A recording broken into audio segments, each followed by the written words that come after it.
Hello everyone. So basically आज हमारे पास recursion का बहुत इम्पोर्टेंट क्वेश्चन है which is basically a medium level question I would say. ठीक है, हमारे लीड कोड पे भी क्वेश्चन नंबर 481 है। ठीक है, so let's understand this question कि क्वेश्चन में करना क्या है। Like you are given an integer array nums.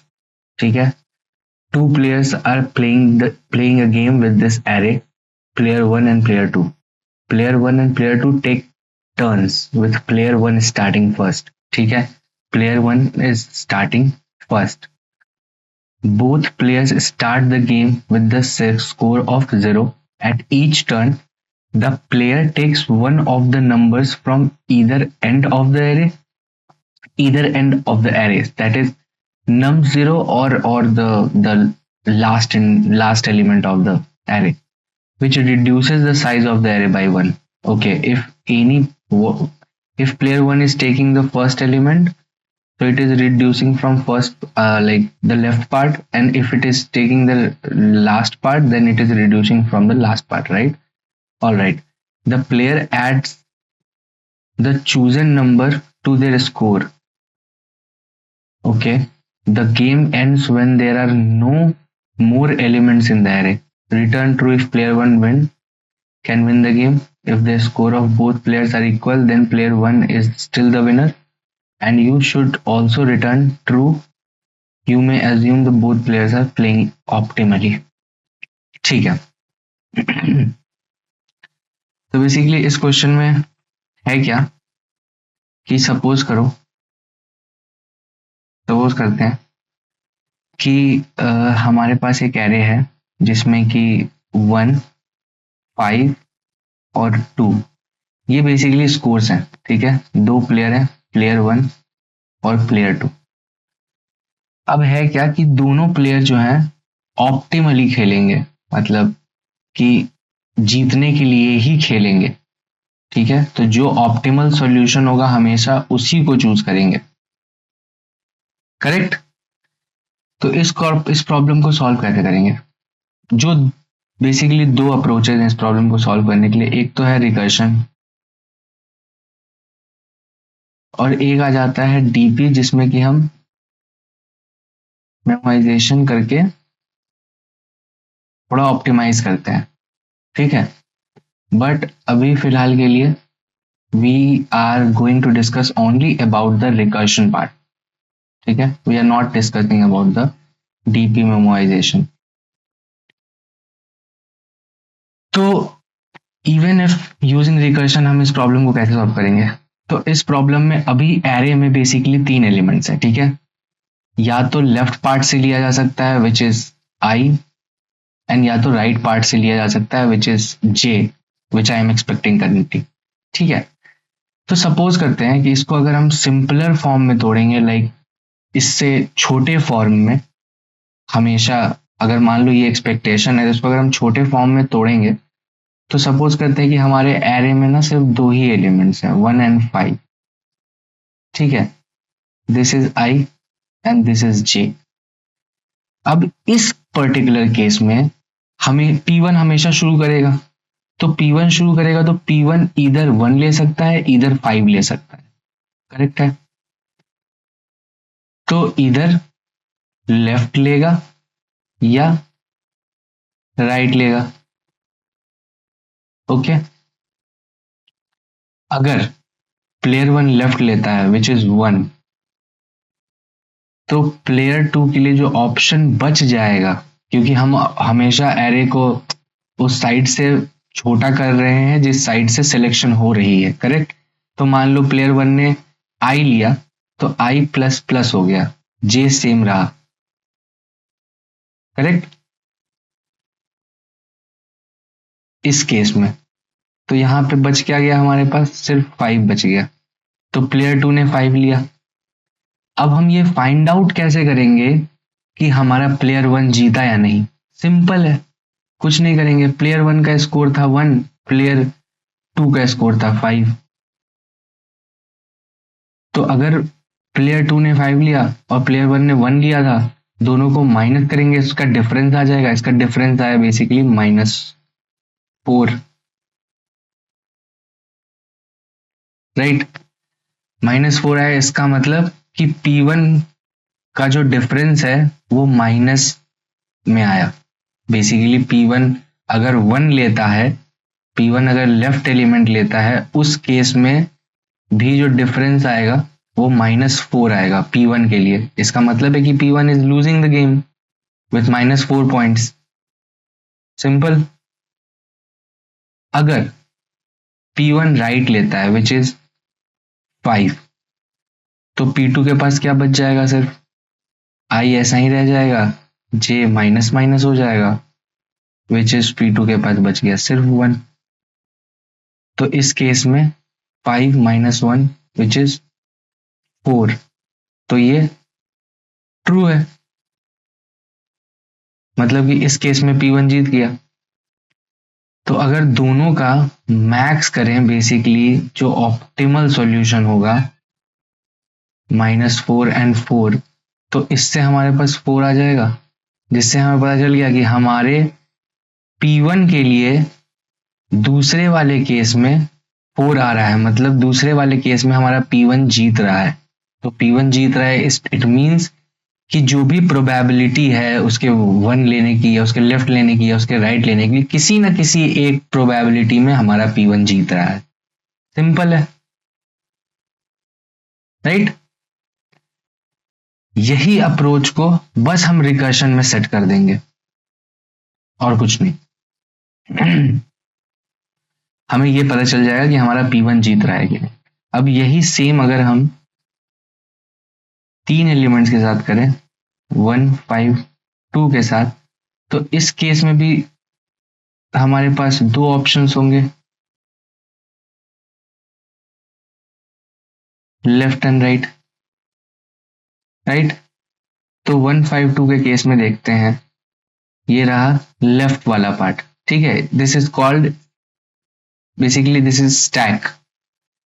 जब भी कोई प्रोग्राम रन होता है, उस प्रोग्राम के रन करने में जो भी ऑक्सिलरी स्पेस यूज होता है, ठीक है, that space is basically in the stack, okay, in the queue stack.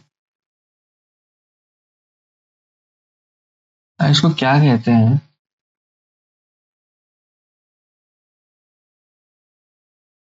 एक हीप होता है जिसमें कि non primitive data type store होते हैं हमारे कंपाइलेशन टाइम में, and this is basically stack, ठीक है।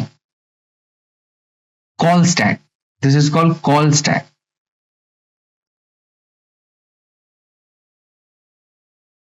जब भी हम कोई प्रोग्राम रन करते हैं, बेस स्पेशली रिकर्शन, किसी कोई भी प्रोग्राम रन करते हैं, whenever we run any program and that particular program and that particular code uses some space, if we have like written the code in that way.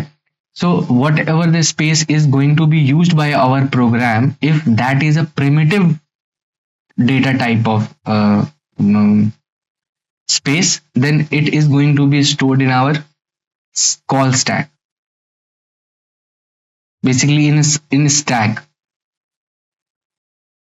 ठीक है।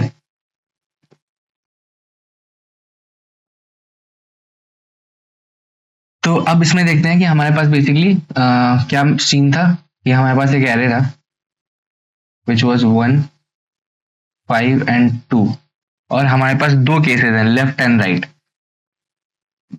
हम अब इस प्रोग्राम में बस यही कर रहे हैं कि हम ये चेक कर रहे हैं कि हम टू, अगर अगर प्लेयर 1 लेफ्ट से शुरू करता है और प्लेयर 2 भी सिर्फ लेफ्ट ही लेता है, उस केस में डिफरेंस क्या आएगा एट द एंड प्लेयर 1 के लिए, और अगर प्लेयर 1 राइट लेता है तो उस केस में डिफरेंस क्या आएगा प्लेयर 1 के लिए, ठीक है। तो हमने क्या किया, हमने यहाँ पे देखो डिफरेंस ही निकाला है, सिंपल, हमने डिफरेंस ही आउट किया है, जैसे यहाँ पे, ठीक है। आओ देखते हैं कैसे। सबसे पहले nums I प्लेयर वन ने नम्स आई सिलेक्ट किया, हमारे पास एरे था 1 5 2 का, तो प्लेयर वन ने 1 सिलेक्ट किया, तो नेक्स्ट एक कॉल जाएगी बचे हुए के साथ 5 और 2 के साथ, 5 और 2 यहाँ गया, फिर प्लेयर 2 ने 5 सिलेक्ट किया, क्योंकि both the players are selecting the left element for now. We are taking a case where left is the option which is getting selected by both the players. So in this case we are like analyzing if player 1 is winning or not. Simple. Okay, so once player 1 is selected 1, the options which are left for player 2 is 5 and 2. So player 2 selected 5. Now the option which is left for player 1 is 2. At this particular point, our I was this and J was this. Now it get called from here. I is this and J is this. Right? I is this and J is this. Now at this point, I and J both are same. Here I is equals to J, and which is 2, जो कि 2 है. तो अब सिर्फ 2 ही option बच गया है हमारे प्लेयर 1 के फिर से सिलेक्ट करने के लिए. तो इस केस में जब i इज इक्वल जे हो जाएगा, तो हम सीधा रिटर्न कर देंगे भाई जो बचा हुआ एलिमेंट है फॉर द सिलेक्शन. ठीक है, जैसे ही ऊपर पहुंचे सिलेक्ट हुआ, 2 मिला, हमने डिफरेंस निकाला 5 - 2 बेसिकली, क्योंकि प्लेयर 2 ने 5 लिया था और प्लेयर 1 ने 2 लिया. यहाँ डिफरेंस निकाला विच इज 3. सेम जब पहले रन से हमें 3 मिला, फिर वो वापस आए, हमने चेक किया कि फर्स्ट रन में प्लेयर 1 ने 1 दिया था एंड देन 3 आया, 1 - 3 विच इज 2. तो लेफ्ट के केस में प्लेयर 1 का जो आंसर आया वो -2 आया. दिस इज डिफरेंस बेसिकली, कि प्लेयर 1 अगर 1 सिलेक्ट करता है, उस केस में एट द एंड प्लेयर 1 और प्लेयर 2 के स्कोर का डिफरेंस -2 होगा. इट मींस प्लेयर 1 हार रहा है. सिमिलरली हम क्या चेक करेंगे, इन द सेम वे हम ये चेक करेंगे कि राइट के केस में क्या हो रहा है. अगर राइट के केस में प्लेयर 1 ने 2 लिया, फिर प्लेयर 1 ने 2 लिया, फिर प्लेयर 2 ने 5 लिया, फिर प्लेयर 1 ने 1 लिया, उस केस में भी उसका जो आंसर आ रहा है दैट इज -2. कैसे आओ देखते हैं. जैसे 1 5 2 था, ठीक है, प्लेयर 1 ने 2 लिया, हमारे पास बच गया अब जो ऑप्शंस प्लेयर 2 के लिए बचे दैट इज 1 and 5. प्लेयर 2 ने 5 सिलेक्ट किया obviously because this case is for right. तो प्लेयर 2 ने 5 सिलेक्ट किया, क्योंकि 2 ही ऑप्शन है ना, इधर we can select from I और we can select from J. तो 2 ही ऑप्शन है, तो हम दोनों ऑप्शंस के लिए चेक कर ले रहे हैं कि दोनों में से किसी भी ऑप्शन में हमारा P1 विन हो रहा है या नहीं हो रहा है. ठीक है, तो अब प्लेयर 2 ने 2 लिया, प्लेयर 1 ने 2 लिया, प्लेयर 2 के लिए बच गया 1 and 5. नाउ प्लेयर 2 ने भी लेफ्ट राइट लिया विच इज 5, तो प्लेयर 1 के लिए बच गया 1, तो प्लेयर 1 ने 1 लिया. अब जब हम डिफरेंस निकालेंगे तो 5 - 1 which is 4 from the second run, मतलब कि सेकेंड आइटरेशन में प्लेयर 2 जो था बेसिकली उसने 5 लिया था और प्लेयर 1 के लिए बच गया था 1, तो उसमें से डिफरेंस निकला 4. ठीक है, नाउ वो जब वापस आया सेम कॉल, तो अब प्लेयर 1 ने 2 लिया था और उसके बाद वाले कॉल से डिफरेंस आया था 4. तो 2 - 4 जब हमने किया तो हमारे पास आंसर आया -2. So even if player 1 is taking 2, उस केस में भी जो ओवरऑल डिफरेंस आ रहा है दैट इज -2. तो प्लेयर 1 इस केस में भी हार रहा है. ठीक है, ओवरऑल यही इंट्यूशन है इस प्रॉब्लम का, अगर इसको रिकर्शन से सॉल्व करेंगे तो, कि हम लेफ्ट और राइट दोनों के लिए चेक करेंगे कि सिंगल कॉल में कौन जीत रहा है, और उसी को आइटरेट कर देंगे ओ ऑफ एन टाइम्स सारे एलिमेंट्स के लिए। अब जो दोनों में से किसी केस में भी अगर वन जीत रहा है तो वन इज विनिंग, अगर वन नहीं जीत रहा है then one is not winning, false. ठीक है, क्लियर है? इतनी चीजें, कोड देख लेते हैं। Let's go to the code.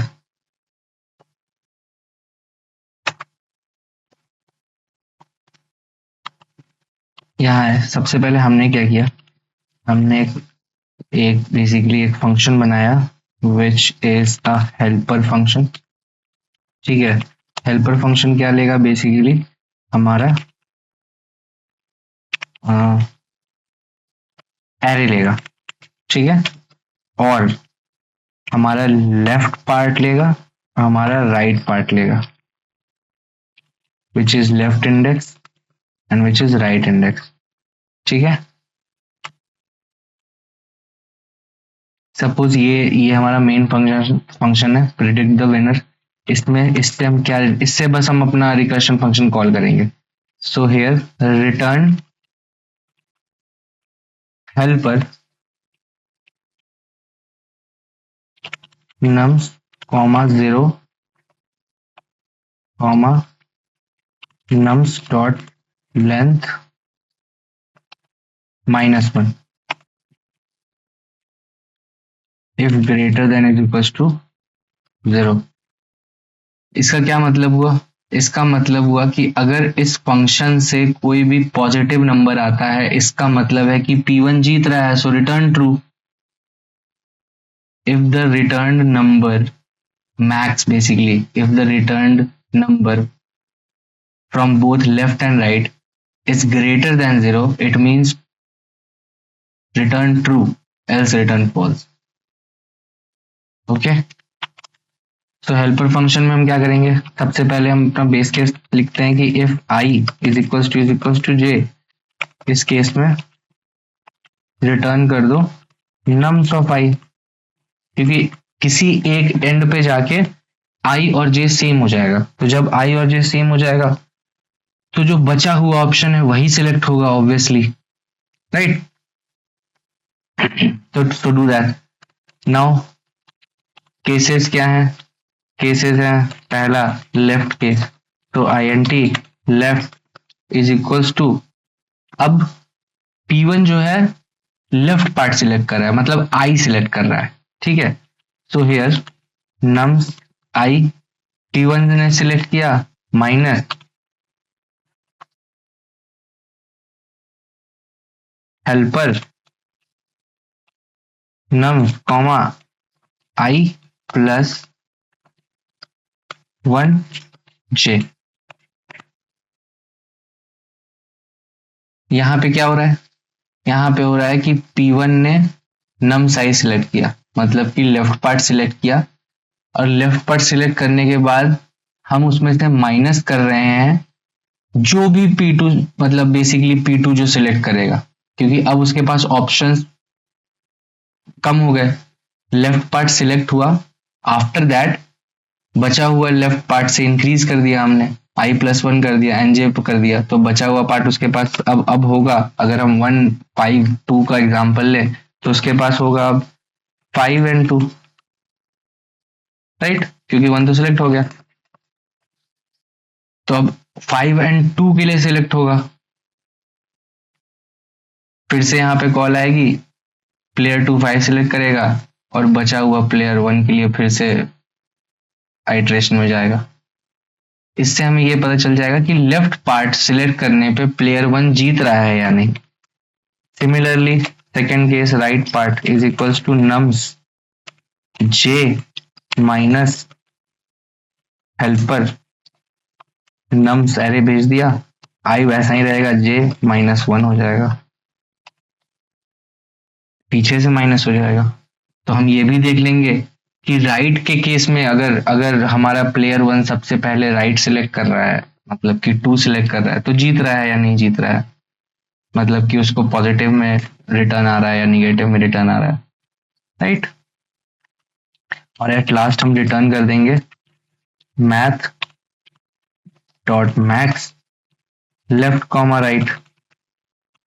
मतलब कि अगर इसमें से माइनस आया और इसमें से प्लस आया तो ऑब्वियसली किसी एक में तो जीता, तो हमारे मैक्स में हमेशा बड़ा एलिमेंट आएगा, मतलब बड़ा नंबर आएगा। जब वो यहाँ जाएगा चेक करेंगे कि क्या वो जीरो से बड़ा है, अगर वो जीरो से बड़ा है देन रिटर्न ट्रू, अगर जीरो से छोटा है रिटर्न फॉल्स। इसका मतलब फॉल्स मतलब नहीं जीता, ट्रू मतलब जीत गया। और दोनों केसेस में जो भी ट्रू होगा that will be return, right. Simple. Run करते हैं। Okay, there is something error. Error क्या है भाई? पर क्या है? Invalid method declaration return type required. Return okay, return type required INT।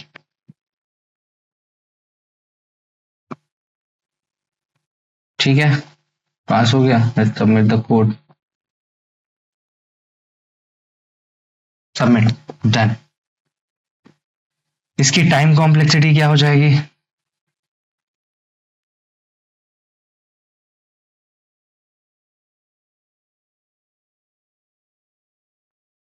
जो भी हमारा एलिमेंट है 1 5 2, हम बेसिकली आई और जे का यूज करके सारे पे इटरेट कर रहे हैं। पहले 1 को करेंगे, फिर 5 2 बचेगा, फिर 5 को करेंगे, फिर 2 बचेगा, फिर 2 को करेंगे। तो बेसिकली सारे एलिमेंट्स को रिकर्शन मतलब आइटरेट कर रहे हैं। तो टाइम कॉम्प्लेक्सिटी हो जाएगा O ऑफ n, और स्पेस कॉम्प्लेक्सिटी भी हो जाएगा O of n। Space complexity O of n कैसे होगा? Space complexity O of n ऐसे होगा कि जितने भी रिकर्सिव कॉल्स बन रहे हैं हमारे एलिमेंट्स के लिए, वो जाके हमारे ऑक्सिलरी स्पेस में मतलब कॉल स्टैक में स्टोर हो रहे हैं, राइट। और हर एक एलिमेंट के लिए हमारा कॉल जा रहा है। जब वन सिलेक्ट हो रहा है तो 5 और 2 के लिए जा रहा है, जब 5 सिलेक्ट हो रहा है तो 2 के लिए जा रहा है, जब 2 सिलेक्ट हो रहा है तो रिटर्न आ रहा है। तो बेसिकली वर्स्ट केस में तीनों एलिमेंट्स हमारे कॉल स्टैक में सेम समय में रह रहे हैं। दैट इज वाई एरे के सारे एलिमेंट्स सेम टाइम पे हमारे कॉल स्टैक में एग्जिस्ट कर सकते हैं, which is why space complexity is overwhelmed. All right, thank you, everyone. If you like, if you have any doubt or comes with any doubt, please let me know in the comment box. I'll try to figure it out. All right, thank you so much.